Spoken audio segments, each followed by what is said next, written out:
2025 has almost come to a wrap, and I love looking back at the games that I played this last year and just talking through some of that with you. I encourage you to leave in the comments down below what games you played this year, what were your favorites, and something that I have been able to do in the last 2 years since I've mainly just switched exclusively to single-player games is I can calculate how much playtime that I've done. So if you've ever wondered how much does Dragoon play in a year, well, here you go. Drum roll, please.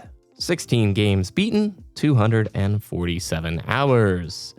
That equates to about 50 minutes a day on average, which makes a ton of sense because I play about 30 minutes in the morning before work, and then I play usually 20 or 30 minutes at night. I stick to one game at a time for the most part, and that is how I'm able to put down certain games. And we start the year off with probably my favorite game of the entire year, Sayonara Wild Hearts. This is a game I think developed by like 2 people. It's 2 hours long. It is so cool. It's like an auto-scroller runner game, and it's also a music visualizer, and Queen Latifah does the voiceover, and I literally saw this on the PlayStation Plus Extra, whatever the subscription. I had the streaming subscription thingy service, not the premium tier, but the one below it. I saw it on the store and I downloaded it and I played it, and it is so sick. I've used it in footage all year long. It's got little bullet hell sequences, and like I said, it's just rad. If there's a certain subset of player that will absolutely vibe with it, and if it looks cool, just go check this thing out. It is amazing. Following that, we moved into Undertale. What a masterpiece. I bought it in 2017 when I built my PC, and I played it and I beat it back then, and I was impressed. I loved the music. I thought it was amazing. I didn't know the entire game was basically made by Toby Fox, like one person, including the music. And so I went back and I replayed it, and Undertale has this brilliance to it. The way the music and the characters and the artwork come together, it's scratching at the door of something so much bigger than itself. And I really can't put my fingers on it. The vibes, the feeling in that game just makes me so nostalgic. And you know what? I'm probably, as soon as the snow flies, gonna do another Undertale playthrough. I did a full pacifist run, and it's wonderful. It is a wonderful game. I highly, highly encourage you to check it out. Maybe visually it doesn't look like your cup of tea, but the music just brings such emotion and feelings, and I don't even understand the story or the narrative fully, but I absolutely love it. And we have Astro's Playroom. So before we talk about Astro, what happened last year in December is I got a PlayStation 5 for the first time, and I waited a long time to pick up the PS5. It was cheaper then than it is now, which is so silly. All these price raises this last year are so dumb. But I fell in love with the system, even though I'm mainly a PC gamer, or I just enjoy playing games on a couch with a wireless headset. And that's pretty much how I played most of the games this year. Like a little bit of PC stuff, but for the most part, it's been PlayStation 5. So I got absolutely sucked in last December. None of those games will make it in, but I loved Astrobot, and I ripped through that game, and then Astro's Playroom was next. This comes with all PS5s, I think, and took 3 hours. It's great. If you liked Astrobot, phenomenal. If you have a PlayStation and you haven't gone through this game, I really encourage it. Tons of PlayStation history and cool visuals and facts and all that stuff. It just was a celebration of gaming, and the fact that it's free. Take a hint, Nintendo. What's up with, Switch 2 Tour or whatever it's called that they're charging money for the tech demo? Like, Astro's Playroom is great and free. Following that, Horizon Forbidden West. My gameplay footage, I'm not a skilled Horizon player, all right? I was just uploading footage of this, doing old school commentaries, and it's so funny. There's like really skilled Horizon players who are like, Dragoon, you suck. Yes, I do. And you know what? I play these games casually. I played Zero Dawn on the PlayStation 4 when it came out. I really loved Zero Dawn. I wasn't super fatigued of open world stuff at the time. I thought it was a great experience. The intro was a little dull and dragged on, but whatever. Forbidden West is gorgeous. I think back on it much more positively right now than probably how I felt when I first beat it. That is one of the most visually impressive games I've ever played in my life. It is a treat to experience it. And the combat is fun and the music is great. The only thing that is really lacking, I think the narrative is bad. I think the narrative just struggles in a major way, which is a bummer because if you played Zero Dawn, I loved the story in that game. Loved it. And so I remember leaving Forbidden West feeling pretty fatigued. Another giant AAA, long narrative, third-person, open-world story game, you know. Epos has a really good term for this. He calls them walkie-talkies, you know, the Last of Us style games, which Horizon is more open-worldy than that. But I think back pretty fondly on it. It was a cool game. It had a fun sandbox. It had good side content from the stuff that I played. So yeah, it was fun. I'd recommend. But if you're burned out on open world, maybe not right now. Then we went back to the PlayStation 4, which also is supported on the good old PS5 for God of War 3 Remastered. It was fun. It had big set pieces. I'd always wanted to experience it. Never saw it on the PS3. Fine way to play it. God of War 2's better. The end. Moving on. Shadow of the Colossus. This is one of the all-time games that is an all-time game. I had the PlayStation 2 copy, then the PS3 HD collection, and then the PlayStation 4 one when it was one of the monthly free PlayStation Plus games. And I never beat it. I got through probably half the Colossi and just always got bored or fell off or whatever.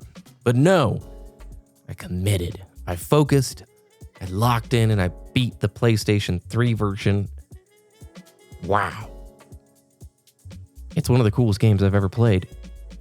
But it also won't probably vibe with a lot of people. I think most people will find it boring and maybe fall off. Ha! 10 out of 10. Unintentional pun. But for those that get through it and get it, I'm now in that club. So I've been on both sides of the fence. Somebody who thought it was cool but got bored and never beat it. And then now someone who has seen it through to the end. And it's like, this is a piece of art. This is insane that this came out on the PlayStation 2. Well done. Well done. Worth playing.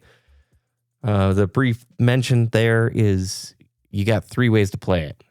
PS2, the PS3 HD collection, or the PS4 Bluepoint remake, remaster, whatever they call it. It's like a remake.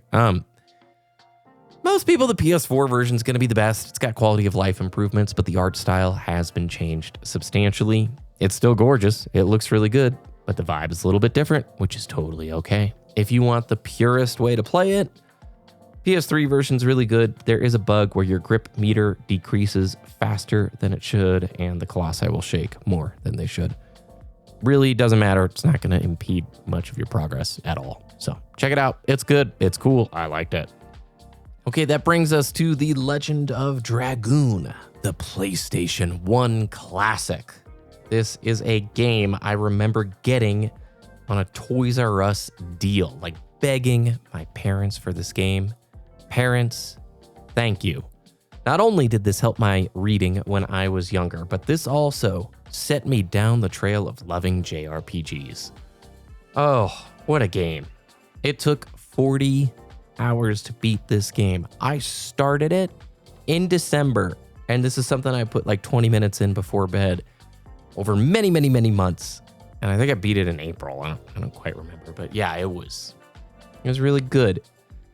The combat has this cool thing called the addition system. So it's normal turn-based combat, but when you go to attack the enemy, you have these long kind of fighting combo strings where you have to land like a 2 or 3 frame window button press, and then the enemy will counter and you have to prepare for it. And it's great. I'm amazed we haven't seen more games adapting that system. It was a great time. And I had no idea what was going to come a little bit later that year or the very next game that I would play. There would be like notes that resonate with it. So 4-disc JRPG, it's fun. Unless you have nostalgia, no, it's not one I'm going to recommend you go back and play. It's a good game. It's not a great game. A lot of people like myself have deep nostalgia and memories for it because it is full of unique atmosphere and unique music, and it does have a coolish story, but it is weird going back to a childhood favorite decades later and just seeing how different it is. But as a kid, it felt like a behemoth to finish all 4 discs, and even as an adult, it felt like a decent accomplishment to enjoy this thing once again. I recommend it. Pretty much I'm going to recommend like everything, because if I don't really like a game, I kind of stop playing it. Yeah, for the most part. Anyway, the next game ruined me. Oh, it did though. It like, after Expedition 33, I was just in a void, a pit. It was so good that nothing could come close for months. It was amazing. Oh my gosh. Expedition 33 was sick. I know many of you have probably already played it, but if you have not and you remotely enjoy RPGs or JRPGs, if you remotely enjoy turn-based, if you like some of the best music in any video game score ever, Expedition 33 is worth playing. I am still weekly listening to one of the boss themes. That is, I'm just going to say it, I think it's the best boss theme I've ever heard in a JRPG style game. Ever. It's, for those of you who have beaten it, you know what I'm probably talking about. The story was sick. If you're going to play it, go blind. Stay away from the internet. Stay away from story spoilers and discussions. Decide for yourself. I know people who the narrative did not resonate with. I know people like myself where it hit perfectly. Sandfall. Well done. I will play anything that you put out. This was such an unexpected game, and it is so good, but it's not the kind of game I want to replay. For whatever reason, it was so good and I enjoyed it and it left such a mark, but I want to just kind of let it sit with me for a year or two before I go back and touch it again, because it is beautiful. Well done. Highly recommend. Next game. I finished off an old save for Halo Reach, so basically I played the last 5 or 6 missions of that on Legendary, and that was cool, and that was fun. Reach is still a good game. Reach is still fun.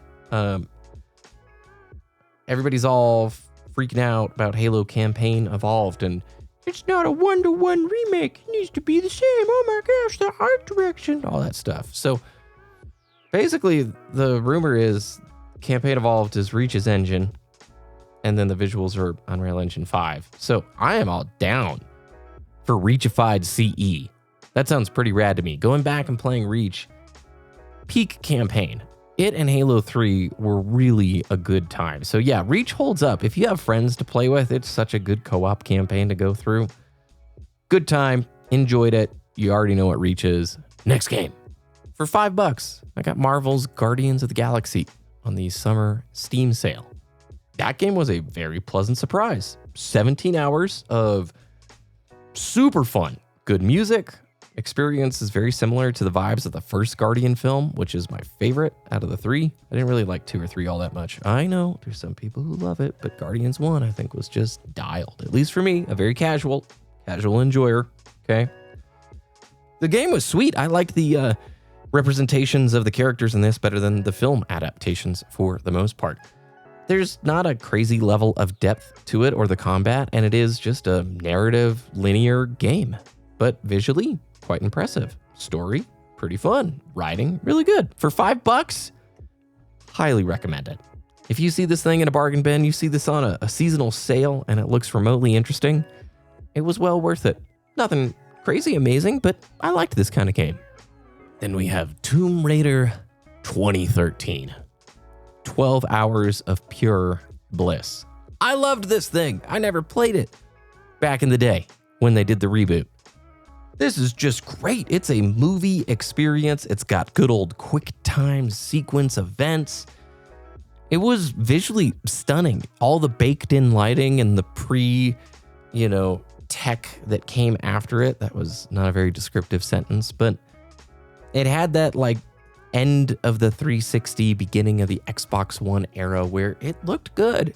It looked really good, and the PC version runs quite well. Another one of those Steam sale things where I got the whole trilogy of the reboot games for, I don't know, like $10. Highly recommend it. Super duper fun game. I did not expect to enjoy it as much as I did. Then I ripped through Donkey Kong Country on the Nintendo Switch Online. I don't even think I have footage of it, so I probably won't show it. It was fine. I grew up with DKC. I love DKC. It's a classic. I don't think the design holds up to these days like super well. There's a lot of jerky like off-screen sprites that just show up because you can't see it, and it's whatever. But it's still a classic. Great music, great level design. It is fun. All right, if you got nostalgia for it. If not, check out the Tropical Freeze game and the whatever the one that came out for the Wii that they put on the 3DS that just came out on the Switch. Is it DKC? I don't remember the name. They're fun games, though, the ones that Retro Studios are doing. Next game, Bayonetta 2. Video game. I've had this in my collection for a long time. I finally finished it. I like Platinum games. They just make stuff that's fun and feels good to play, and Bayonetta 2 is just that. Really good time. I'll probably never replay it, but visually fantastic. And something that's pretty fun and mindless for the most part. Then we come to Super Mario Galaxy. I told you all I had a weird year, where after Expedition 33, I felt pretty empty and wasn't super, I didn't have a strong direction about what I wanted to play, and I was kind of slowing down with gaming in general, losing some of the vibes. And so I ended up going through Galaxy for the first time ever. I had played a little bit of Galaxy 2 on a friend's Wii, but never played through the whole thing. I played through the version that came out on the Switch when they did the Super Mario All-Stars limited edition thing. It's a good way to play. I would rather play it on the Wii. With the Switch remote, you're continually having to recenter your little pointer because there is no IR bar. So many words to say. You don't have the little Wii bar, so you have to recenter it all the time, but it is a pretty way to play it. I can't believe they're releasing these games for $40 a piece on Switch 2. Yeah. Just go to eBay. Go grab yourself a Wii and a copy of this game. It's a very good game. I get tired of the 3D Planet stuff. I think Odyssey is more in line with the kind of Mario things I enjoy, but I totally see why this game has a huge following. It's a good game. Recommended. And that brings us to the last 2 months of my life, which have been nothing but Final Fantasy VII Rebirth and Remake. Rebirth, is it the longest game I played this year, or is it tied with Legend of Dragoon? Yeah, 40 hours. It was amazing. So let me just say, I am biased, and I have rose-tinted glasses on. I am not an objective audience when it comes to this because FF7, the original, is one of my favorite games of all time.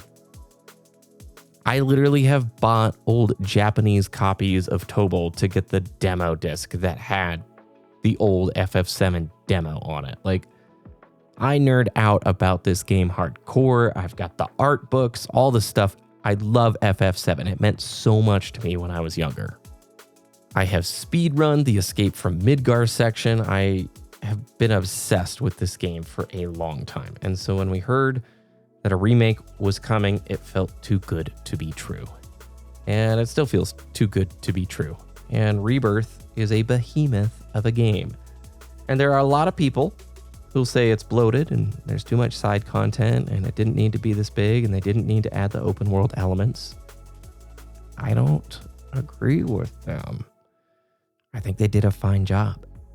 For you see, in Final Fantasy VII, there is a step out moment, a certain point in the narrative where the world opens up to you and you're given more and more choice as the game goes on about what you want to do and where you want to go and side content to complete and all sorts of various things that are not the main scenario quest.